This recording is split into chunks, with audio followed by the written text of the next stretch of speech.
RSSന്റെ ഗണഗീതവും അമ്പലങ്ങളിലെ ഗാനമേളയും. കഴിഞ്ഞ കുറച്ച് ദിവസങ്ങളായിട്ട് നമ്മുടെ കേരളത്തിൽ കണ്ടുവരുന്ന കുറച്ച് ന്യൂസുകളുണ്ട്. കണ്ണൂര് അമ്പലങ്ങളിൽ ഗാനമേള നടക്കുന്ന സമയത്ത് RSS ഗണഗീതം പാടി CPM പ്രവർത്തകരത് തടഞ്ഞു. ഇപ്പൊ കഴിഞ്ഞ ദിവസം തിരുവനന്തപുരത്ത് അമ്പലത്തില് ഗാനമേള നടക്കുന്നിടയ്ക്ക് RSS ഗണഗീതം പാടി അത് ചോദ്യം ചെയ്ത CPMന്റെ ബ്രാഞ്ച് സെക്രട്ടറിയെ RSS പ്രവർത്തകർ ആക്രമിച്ചു. അപ്പൊ ഇങ്ങനെ കുറെ ന്യൂസുകളൊക്കെ വരുന്നുണ്ട്. അപ്പം ഈ ഒരു വിഷയത്തെ പറ്റി പറയുകയാണെങ്കിൽ ഇതെന്റെ വ്യക്തിപരമായിട്ടുള്ള ഒരു അഭിപ്രായമാണ് ഞാൻ പറയുന്നത്.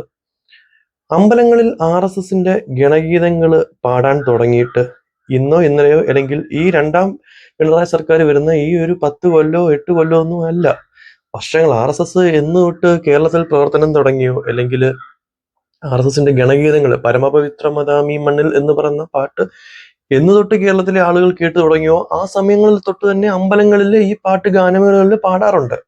അതായത് വർഷങ്ങൾക്ക് മുമ്പ് തന്നെ ഇത് പാടാൻ തുടങ്ങിയിട്ടുള്ളതാണ്. പിന്നെ ഇപ്പോൾ മാത്രം എന്തുകൊണ്ടാണ് ഇതൊരു പ്രശ്നമായിട്ട് മാറുന്നതെന്നാണ് നമുക്ക് മനസ്സിലാകാത്തത്.